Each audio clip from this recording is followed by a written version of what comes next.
Bom, pessoal, dando continuidade à classificação das cadeias carbônicas, no vídeo anterior nós vimos a classificação das cadeias alifáticas. Agora nós vamos ver as cadeias aromáticas. Bom, em relação às cadeias aromáticas, elas são divididas em dois grupos, chamados de cadeias mononucleares e cadeias polinucleares. As cadeias polinucleares, elas podem ter núcleos benzênicos isolados ou podem ter núcleos benzênicos condensados. Então, nós vamos ver aqui alguns exemplos de cadeias aromáticas. Cadeias aromáticas mononucleares. Pode ter só um anel benzênico, nesse caso é o próprio benzeno, ou pode ter o anel benzênico com uma cadeia lateral. Mas como aparece um único anel benzênico, então esse tipo de estrutura é classificado como cadeia aromática mononuclear. Quando tem mais de um anel benzênico, nós podemos ter as cadeias aromáticas polinucleares com anéis isolados. Eu estou dando o exemplo aqui do fenilbenzeno, que é uma estrutura onde aparece dois anéis benzênicos, dois núcleos benzênicos isolados por uma ligação simples, que ocorre entre dois carbonos, um carbono de cada anel. Mas eles estão isolados. Então, é uma cadeia polinuclear com núcleos benzênicos isolados, né? Polinuclear isolada. O exemplo de baixo, um 2-difeniletano, os dois núcleos benzênicos estão separados por uma cadeia carbônica formada de dois carbonos. Então, nesse caso, também é um exemplo de cadeia polinuclear com anéis isolados. Quando é que ela é condensada? Quando os núcleos benzênicos aparecem bem juntinhos, grudadinhos um no outro.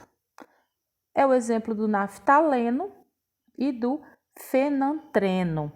Essas duas estruturas do lado direito que vocês estão visualizando aqui, tá bom? Então, gente, as cadeias aromáticas, a classificação delas é muito simples. É só isso, tá?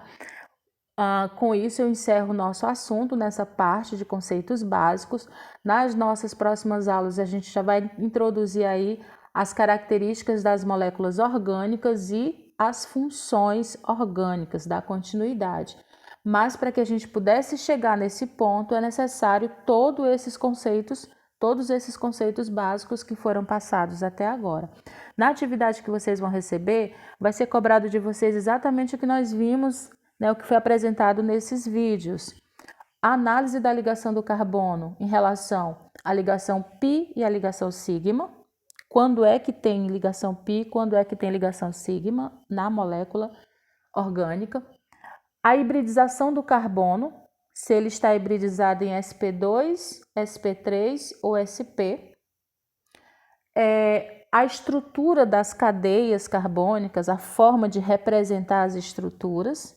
Então, eu mostrei para vocês a representação da estrutura plana, a representação da estrutura condensada, a representação da estrutura simplificada e da estrutura em bond line.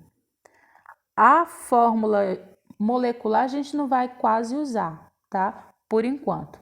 Mas as outras representações nós vamos usar bastante, principalmente a bond line e a fórmula estrutural parcialmente condensada ou simplificada. São as mais utilizadas porque ocupam menos espaço, tá? Também vai ser cobrado de vocês a classificação do carbono na cadeia, que é quando você fala se o carbono é primário, secundário, terciário ou quaternário, e a classificação das cadeias carbônicas, alifáticas ou aromáticas. Se for alifática, você vai classificar em cadeias abertas ou fechadas, saturadas ou insaturadas, homogêneas ou heterogêneas. Se for as cadeias aromáticas, você vai classificar em mononucleares ou polinucleares.